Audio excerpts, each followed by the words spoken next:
It indeed is a difficult time that we have to come here like this and brief you. We could have done without this, but we had no choice. As the DGMO has detailed, the event was precipitated by the dastardly act at Pahalgaon. The sequence of events have already been detailed. We carefully selected the targets, and out of the 9 selected targets, the target systems that were given to the Indian Air Force were the notorious training camps at Bhavalpur and Muridke, these being further from the international boundary.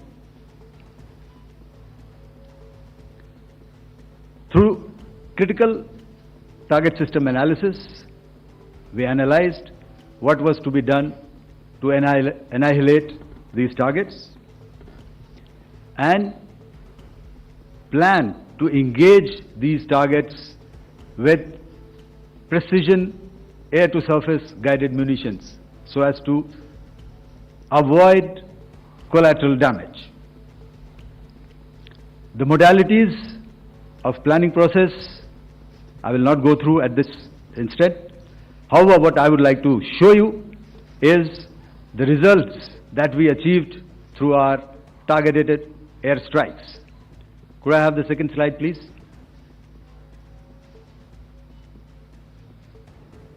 Yeah, change, please.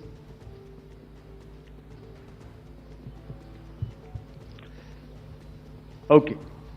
This is what the terror infra at Muridke looks like. If you see, north is as indicated, and to the right is east, where the international boundary lies. Could we have the next slide, please?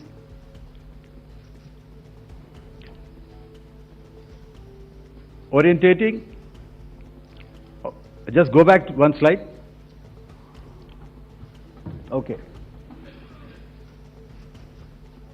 Please have a look at this red building, the series of buildings out here,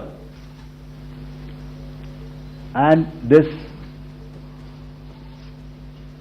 empty ground. Next. If you relate, the empty ground is here, and you see this is the first weapon that is impacting. This is the impact point number 1 on Muridke training camp with our precision guided weapons on early morning 7th. Next, please. Keep your eyes glued for the second weapon coming in and the second impact on the selected target point. Next slide, please.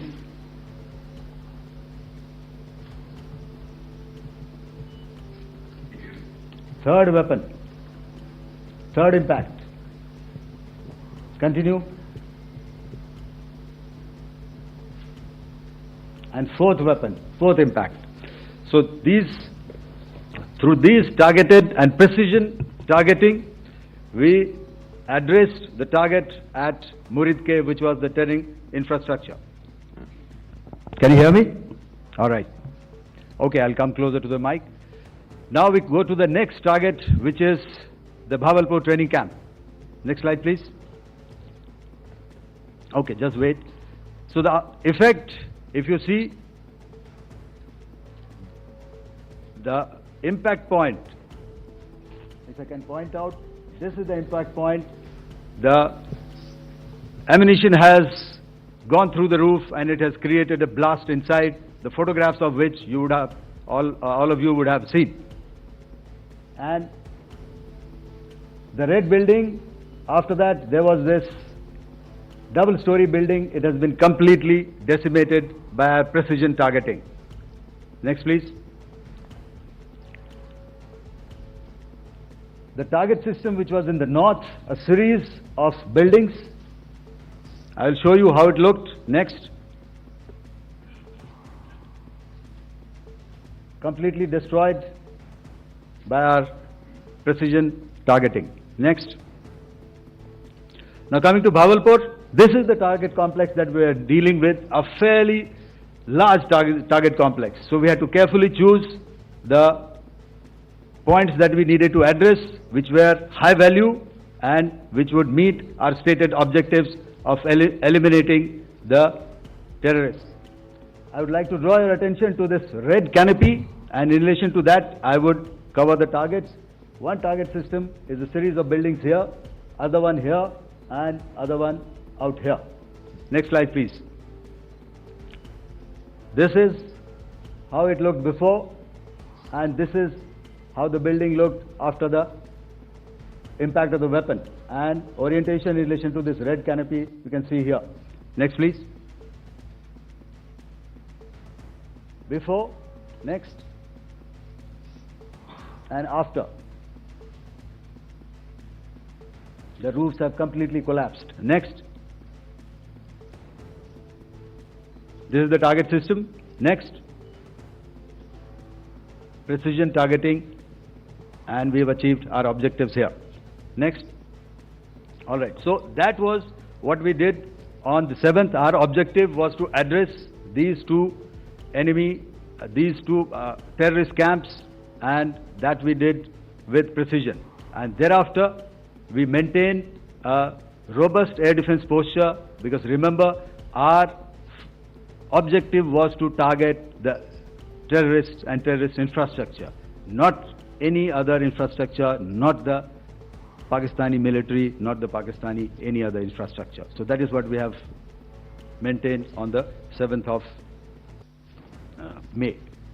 However, what we saw in the evening of 7th of May, we were saturated with a raid of Pakistani unmanned aerial vehicles and small drones, and these came in waves in our civilian areas, over our military installations, and all of them were successfully intercepted. Few of them did manage to land. However, there was not much damage that they did, and we have our robust counter-US hard kill and soft kill systems which did the job. However, the difference here was that we had targeted the terrorists. The adversary now has targeted our civilians and the military infrastructure, so it had to be responded to. So in a quick and calibrated response, that very night we struck their radar installations at Lahore and close to Gujranwala, the LYT installation, to indicate to him that we are ready, yet we do not want to escalate. Our fight was with the terrorists and not with the Pakistani military establishment. Thank you.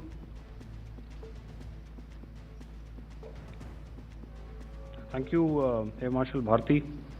So, ladies and gentlemen, he's outlined operations not only on the night of 6th and 7th of May, when Operation Sindoor commenced, but also on the subsequent night. Being well aware and familiar with the congenital and impulsive nature of our adversary, and even though we did attempt to reach out and communicate our compulsions to strike at the heart of terror to my counterpart in the immediate wake of Operation Sindoor, the request was brusquely turned down, with an intimation that a severe response was inevitable and in the offing. We were, of course, prepared. Operations on the 7th and the 8th, Air Marshal Bharti spoken about.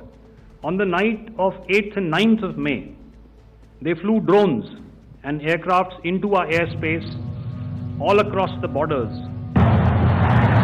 and made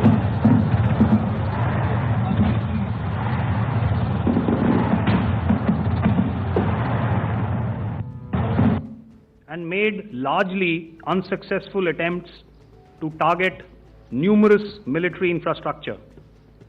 Violations on the line of control by Pakistan also commenced yet again and precipitated into fierce arty engagements. The air operations on the night of 8th and 9th of May, I'll yet again request the DG Air Operations to cover.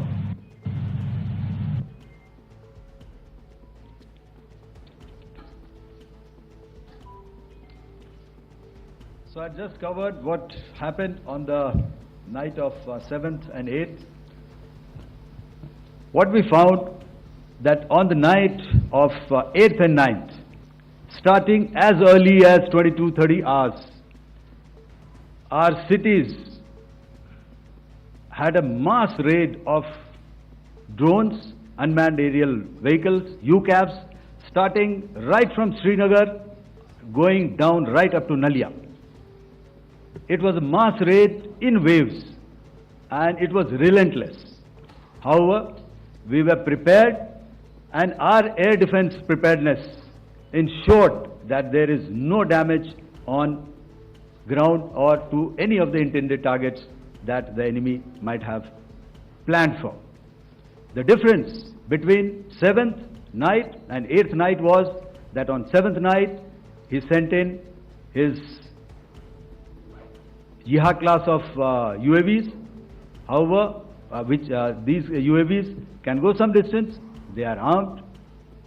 However, on the 8th, less numbers of armed UCAVs were there or UAVs were there, and more numbers of quadcopters, maybe for surveillance or just for harassment of civilians.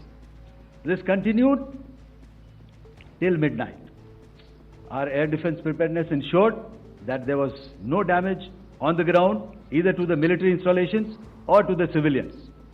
However, the enemy had yet again shown that he wanted to up the ante and he wanted a fight, and we were up to the task. In a measured and calibrated response, we once again targeted his military installations, which included his SAM sites at Malirkant. This also included his surveillance radar sites at Lahore and close to Gujranwala. These were suitably addressed, and thereafter his drone attacks continued even till morning, which we countered, and during the daytime there was some respite. Here I would like to bring out another aspect. What we found was that while the drone attacks were being launched from somewhere close to Lahore, enemy had allowed his civilian aircraft to also continue to fly out of Lahore. Not only his own aircraft, but international passenger aircraft, which is quite insensitive, and we had to exercise extreme caution, even at the cost of some tactical disadvantage, to ensure that there is no damage to any of the civilian aircraft. And this was also brought out in our press briefing during the day.